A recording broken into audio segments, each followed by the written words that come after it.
My name's Tom Ross, and welcome to The Honest Entrepreneur, where I'm bringing you tried and tested advice to help your online business without any of the bullshit. Today, I'm pretty excited. We're trying something super impromptu, really unexplored, possibly a terrible idea. We're going to find out. But I've got some lovely community members, some lovely listeners here for some live Q&A.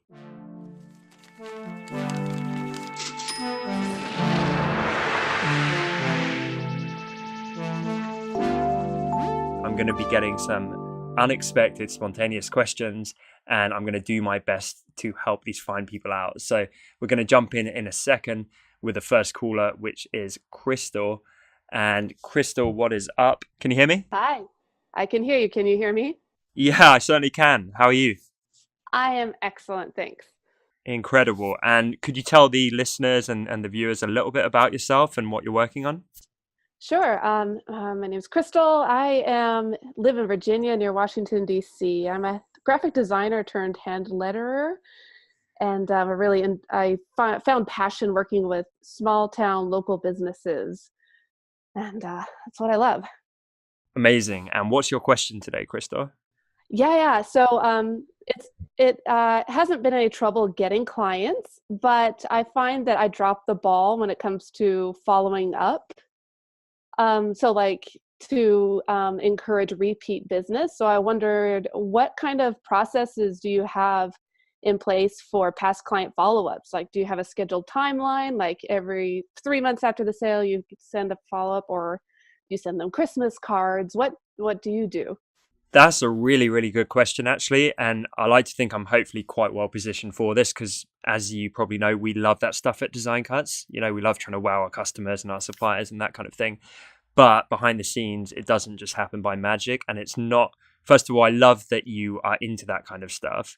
I'm a tremendous believer in it, but it doesn't just happen by magic by having pure intent. It happens, you're completely right, with the right systems in place. And one that we're using lately, and I'm a huge fan of, is HubSpot. And that is have you heard of HubSpot? Yeah, I have. Okay. Are you using it right now? No, the only thing I've used it for is like their free email signature at the bottom of your emails. That's all I know. Okay, beautiful. Well, the good news is their free version does everything that you need to be doing. So you can sign up, it's completely free, and that gives you essentially a CRM capability wherein you can keep profiles and notes on people that you're interacting with. So if you learn something cool about like their hobbies or their families, or they got an anniversary coming up or something personal to them, you can log all of that because I don't know about you, Crystal, I have a horrendous memory. And so I have to write all this stuff down. And then it also has a bit where you can set tasks. And that's the really helpful bit. It's like you can set tasks when it's their birthday or, a week before their birthday to give you time to buy something, or a reminder to send them a Christmas card, or milestones that they've hit working with you or something like that. So really, that would be my answer. I wouldn't overthink it. I would just get set up with that. Oh, yeah, that's excellent. Thank you. Cool. That was simple. I like it. Is there anything just before I jump to the next person, anything within that where you want like a bit of guidance about how to structure these things and how to like really wow these people and help retain them? Yeah. Like, is there like the time? At what point would it be like harassing them? And like, where's the line? Like, how too soon? When is it too soon to follow up? And when would it be too late? Okay, good question. I think it really comes down to intent and the value that you're giving. People can smell bullshit a mile off, right? So when you're trying to hit them up a week after you've worked with them and it's like, hey, I've got this wacky, cool thing that you're going to enjoy, but really you're cloaking a pitch, a follow-up pitch, and they can feel like you're just trying to extort more money out of them. I think that is what you want to try and avoid. What you want to do is you want to literally give and give and give and give, and just know that that will play out well down the line. So you will net benefit in like a year's time or 2 years' time if you spend the next 4 to 6 to 8 months just doing awesome stuff for them without any expectation, essentially. I love to see, like, I talk about this with our team here all the time. I think you want to go personal and you want to go deep and you want to go specific. We get stuff from recruiters that we might have worked with once where it will be like a generic fucking USB stick that they send in this shitty plastic packaging, and you can tell they've just mass mailed it out to 5,000 people, and it pretty much goes straight in the bin. I'm like, that is useless. I can see through it. You're just trying to get your brand in front of our eyeballs, and no thought or care has gone into it.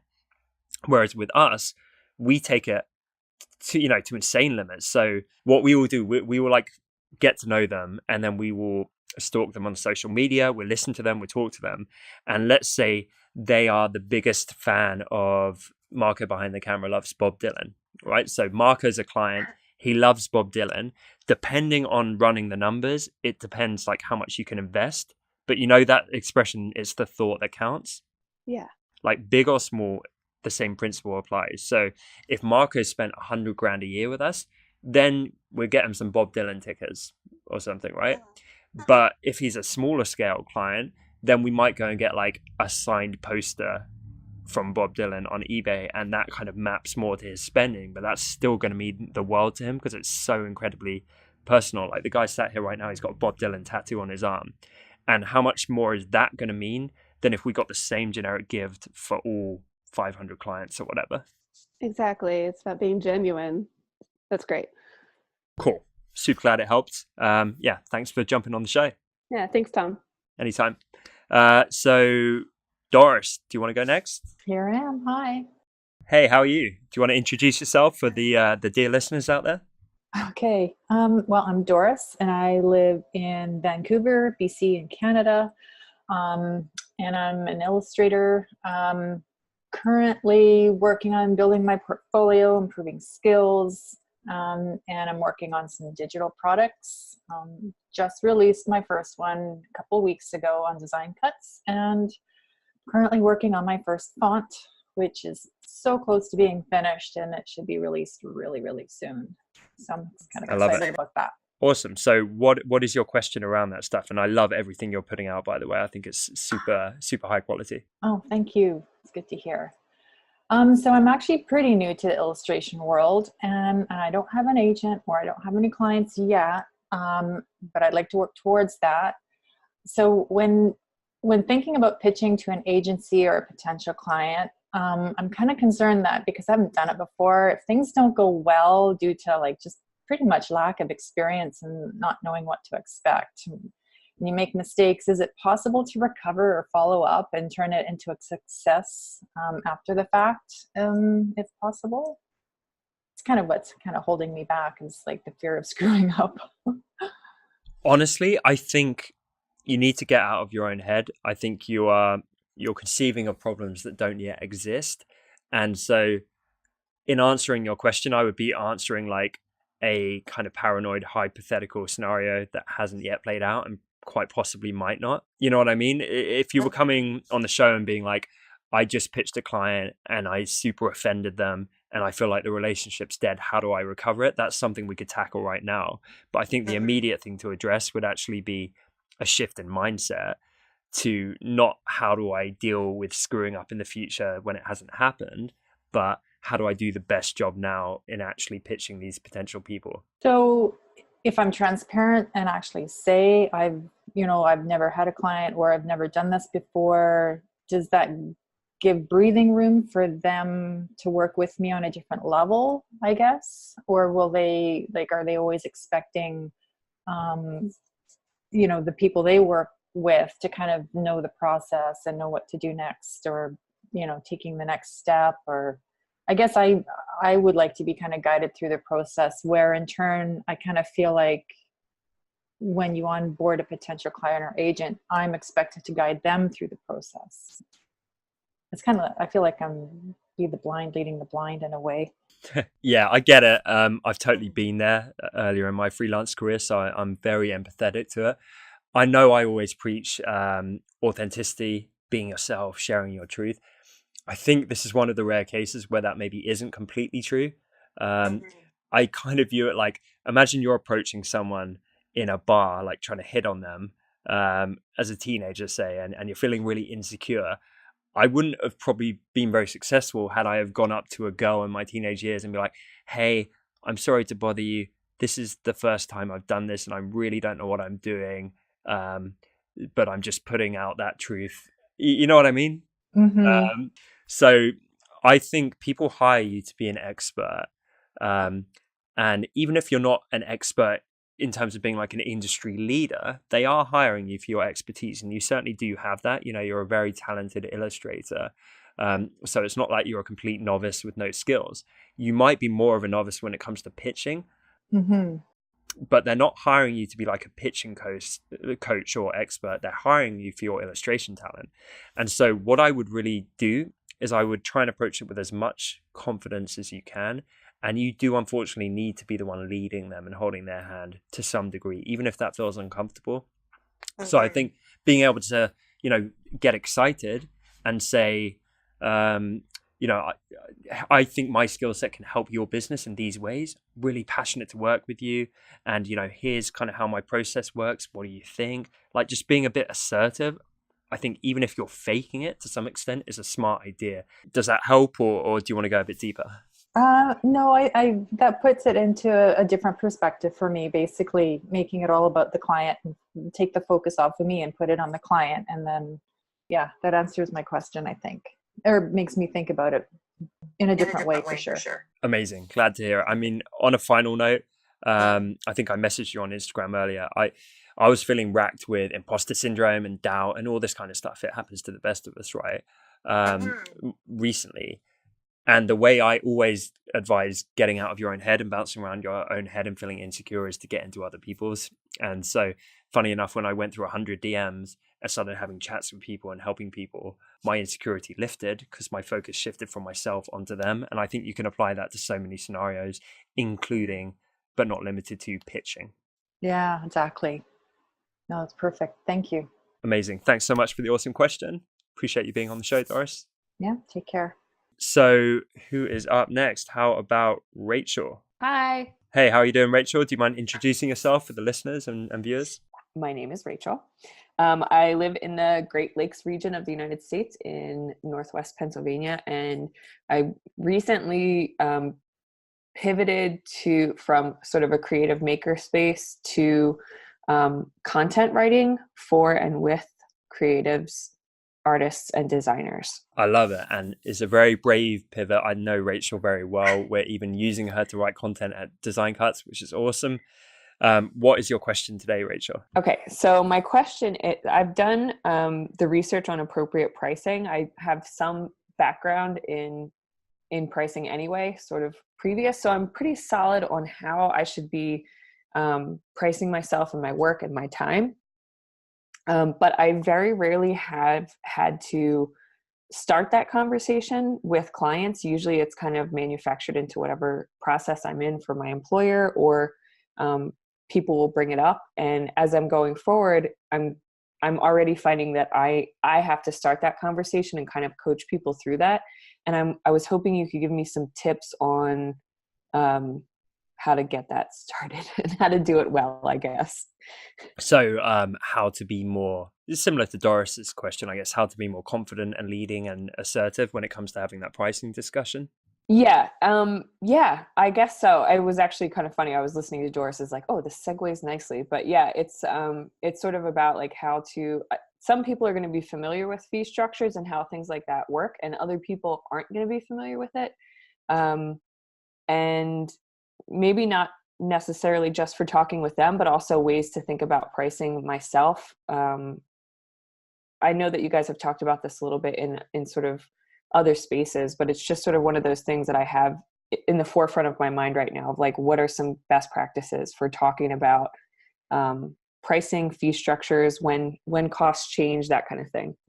Yeah, 100%. So I think the context of this being quite a new venture is key, because realize you don't need to overthink it now, because it will most definitely change in the future. It will not be a fixed thing. And I think people will overthink pricing to death, wherein the truth is in 3 months, it could be at a different level. In 6 months, a year, it certainly will be, and it should be. So that would be number one, just not to overthink it and just to get the ball, get the ball rolling. The same way people talk about earning money online, they're worried about their third $1,000th they earn, whereas the truth is they just need to earn their first dollar online, and then they can adjust from there. So I think just start with something that feels comfortable. Obviously look at like the market rates out there, find something which seems to be a sweet spot, find something that seems to marry with your level of experience, and be realistic, and obviously not ego driven with that, which I know you wouldn't be.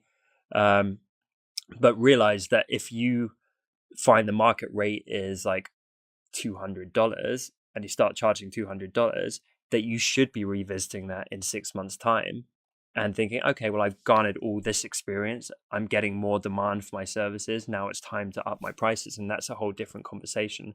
But that can be done in a very positive way as well. It's just communication to your clients. You can do all kinds of stuff like, giving them a kind of hold on the price. So say, I've actually raised this for everyone else, but you get, the original price for 3 extra months because you're an awesome client and I appreciate you, that kind of thing. But similar to Doris, I think a lot of it is how you frame it. I've been there where I've, in an insecure manner, pitched my pricing where it's almost apologetic. And that's the worst thing you can do when you're like, oh, okay, it's like, this is how much I charge. Sorry about that. That's never going to come across well. But when you can confidently say, like, here's what I do, here's how much I charge, I hope it's for you, I'd love to work with you. But if not, someone down the road might be a good fit. That's kind of the general mentality that you want to come at pricing and pitching and all these types of things with. It's kind of like assertive, not cocky, but like, slightly they need you more than you need them. Because I think if you come with desperation and pandering, that's a dangerous place to be. Okay. I mean, apart from working with us, obviously give us like an unbelievable deal forever.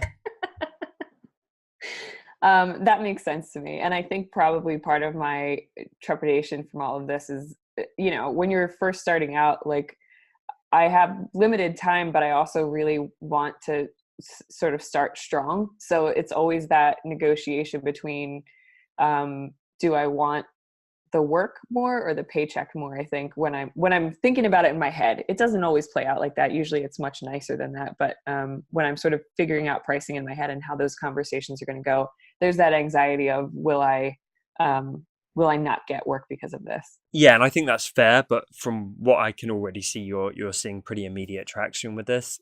So that's really, really positive. I know Ian Barnard, hugely established lettering artist. He's doing mural work for free or for like pennies on the dollar because he's less experienced in that. So his pivot into trying that and exploring that space is way less lucrative for him because he's trying to hone his skills. He's trying to get his name out there. He's trying to kind of build up a client roster. So realize that even pretty established people, they don't go in necessarily guns blazing, charging a fortune. So that's kind of worth bearing in mind. But equally, I've talked about this before with pricing. You generally can't convert a low paying client into a high paying client. So if you set a precedent with these early people, of them paying you very, very little, it's going to be very hard for you to turn around and be like, actually, now I'm charging 10 times as much. That will force you to go and find a different manner of client. Okay. Good to know. I can revisit in 6 months to a year as well. Thanks, Tom. Anytime. And not only can you do that, you should do that. That'll be a question a few months down the line. How about that? Sounds good. But yeah, like for everyone listening, seriously, you should be doing it. It's so easy to slip into a comfort zone of like, I'm just going to tick along and keep my prices consistent. It's something you should be periodically kind of reviewing the same way you should be reviewing all kinds of aspects of your business. Okay, Lettering Gems, back on the call. I can hear you. Yes. Can you hear me? I can. How are you? Do you mind saying hi for the listeners and introducing yourself, who you are and what you're all about, what you're working on? I'm Sarah and I'm from India and I'm located in Saudi Arabia at the moment. And that's it. I'm a creative designer and a graphic designer and a lettering artist. Amazing. And your work is very awesome as well. Everyone should go check it out. We'll give it a link in the show description. What is your question today for me? Question is quite similar to Rachel and Doris, and there's a slight difference, the confidence thing, and I have a huge problem of location thing that makes me set back and not take initiative and stuff, because I feel I'm not located as I'm looking at a place where I cannot apply for things and stuff. I don't know how I should keeping this question. Actually, this is the first time I am speaking on social media. I usually talk through chats and stuff, but and I love listening to you guys, and I don't miss your talks, and especially your YouTube videos and stuff. And so I thought this time I should keep up my question.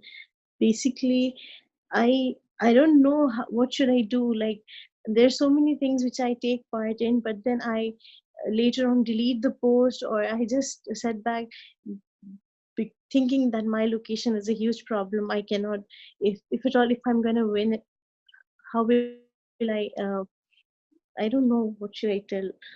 How will I move forward with the thing if I win and stuff like that? And So just to clarify, when you say your location, do you mean being based out of India? That's yes, so and there's nothing some like licensing and agent stuff here, which we have in all the other countries. so lettering gem. Sorry, what was your name again? First of all, before I jump into the answer, Okay, I'm Sarah. Sarah. Yes, I'm Sarah. Amazing. So yeah, it sounds like there's kind of two questions at play, Sarah. One of which is the limitation of your location being based in India, so your geographical location. The second question seems to be around kind of confidence and maybe putting yourself out there on social media. Is that correct? Yes, thank you. Perfect. So location for me is almost like a non-issue. Simply because of the abundance that the internet affords us. I think it has changed everything. I think before, people could be in all different countries all over the world. You might be in a city versus an obscure village that's far more rural. And I could see that would massively map out when, for example, designers were working with local clientele. That would be a huge issue.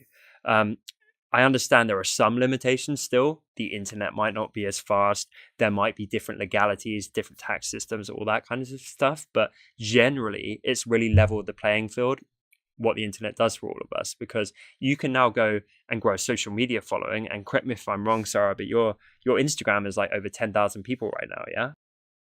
Yes, that was actually, we had a giveaway, and that was so beneficial. But the giveaway had a negative impact as well, because I was shadow banned, and I got a message from Instagram. Somebody reported my picture of. We had a $500 giveaway, which there were 5 to 6 accounts we together pitched in and did that. But it was the third or the fourth day. I received a message from Instagram. My post was deleted because due to some terms and conditions being violated, or I don't know. Though there was nothing such that it should have been removed, but it was removed, and then every picture of mine was not even seen in the hashtags. So that was really very depressing. Yeah, I think there's a real lesson there. Like, people get so desperate to increase their follower count. I've been guilty of this myself, that when you play out tactics like that, which are kind of in the gray area of if they're acceptable or not, often it can lead to repercussions such as shadow bans, etc. And even we've done it where it's been perfectly legal, and we've done stuff to explode our Instagram. But what ends up happening is when you've used a tactic or a contest or stuff like that to grow your following, the followers are often not as engaged as if they'd come more naturally. And that will actually limit your post's reach, because you will inflate your follower count with disengaged people, meaning that less of those people as a ratio engage with your content, which means that organically it will be shared less, it will be discovered less by a wider audience. You know what I mean, Sarah? Yes. So, are you telling that I should not take part in any giveaways? I'm personally not a huge fan, and our previous social media manager at Design Cuts actually did a few of these, and it did, it got us thousands of new fans, and that's a kind of short-term win where it feels good temporarily. But now what's happened is we get the engaged people in our audience engaging, but we get so many disengaged people left over from these crappy giveaways and that kind of thing, that Instagram actually thinks our content is not as good as it is, because they see the proportion of people that aren't interested and aren't engaging, and therefore limit our reach. So it's actually long-term hurt us. If I could get every single one of those disengaged people and just get them to unfollow us and just almost delete them, I would do it, because I would rather have 5,000 people that actually cared about our content as opposed to 20,000 people where 15,000 of them were just there from some archaic contest. But the result of this was really very, very positive. And I feel I do design brushes for Procreate and stuff, and I had good sales, like around $200 or $300 sales I had, just because I had this giveaway. So it actually was a boost in my business as well. Yeah, I think it depends on the nature of it, right? So like anything, you can do it well or you can do it sleazily. And we will do the way I see it, I will often do contests to reward my existing subscribers rather than try and get a huge influx. And then the side impact is people tell their friends and it brings awareness anyway. I think if you did a thing being like and follow for a chance to win this iPad, you know, that might be a bad way of doing it. But if you did something really awesome and engaging for your existing community, that really kind of reignited them and got them super engaged and super interested in what you're doing, that's great. And then they will naturally tell friends, and that will accumulate you followers and sales anyway. So it could have just been that through putting out something that was engaging your existing people, and naturally bringing a few new eyeballs, that accounted for the spike. But for me, I hate thinking temporary and I hate thinking short term. So it's like, is it worth a temporary spike to then follow up with a shadow ban, limited pages, and you don't know what the long-term engagement of those people is like? But back to your point about confidence, Sarah, I think confidence is something which you can really build. Like it's very cliche, right? Will Smith talks about this, but confidence essentially lies the other side of fear. And so when you do stuff that scares you, that's the best way to grow in confidence. And this absolutely maps to my life. Whenever I've done stuff that terrifies me, when I do it a second time, you know, it's not so bad because I'm like, I've been there, I've done that. It's really not that intimidating. And I've talked regularly about this. When I did my first video for Instagram, a little selfie video, I sat on my bed and I filmed myself 100 different takes for an hour. And I was sweating and shaking and nervous, red in the face. And I was panicking, thinking, what if people from school see it? Or what if my team see it and my business partners see it? And what if people think I'm an idiot? And I was really, really worrying about it. But when I did the next one, it didn't take me an hour. It maybe took me 20 minutes of panicking. And then I did the next one. Maybe it took me 5 minutes of panicking. And then after a year of doing that, I can walk down the street talking to my phone like an idiot with people giving me weird looks in public. And I don't care anymore because I feel confident doing it. It doesn't scare me. And so I think even the most shy, introverted person, because I didn't have a natural aptitude, I didn't naturally get drawn to that. It naturally felt pretty fucking uncomfortable, to be honest. But by forcing myself to overcome that and slowly kind of move my comfort zone and just keep doing it consistently and keep, you know, scaring myself, getting a bit more confident, doing something uncomfortable, getting a bit more confident, that's the way that I was able to actually get better at it. And I think that's it. Like there's no shortcuts. You just have to kind of incrementally put one foot in front of the other.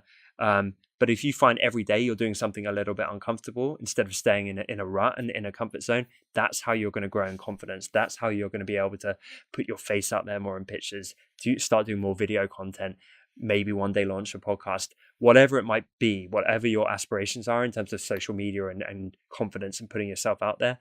You start by doing that little first uncomfortable moment and then celebrating that victory and then doing the next uncomfortable thing and just kind of getting that momentum.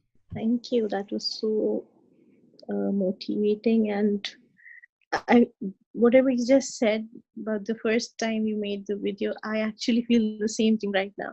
I was shaking with my iPad in my hand, and yes, I guess I should really work on these points. And thank you. You've always been inspiring me with all those amazing videos of yours and stuff. And really, for people like us, we really need someone to address all these problems and to give us a solution to all these problems. And thank you so much. I would really look forward to jump in another episodes of this on this talk of yours, and I'll try my best to speak as much I can. Since this is the first time, I guess, yes, I'm very nervous, and I'll do as you said.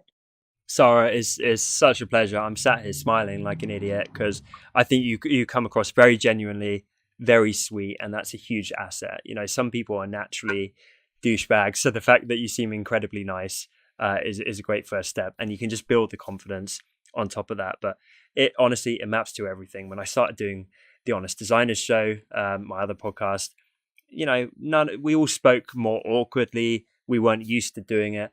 But when you crank them out every single week and you get used to it, it becomes like second nature. So I am positive you can get there. You might be where I was 2 years ago in terms of your confidence, but just keep at it, keep consistent, and you got it. And I believe in you. So thank you for the support. And I appreciate the question. Thank you. Thanks a lot. Thanks, Sarah. Take care. I think we got a next question lined up from Chuck. Chuck, thank you so much for being on the call.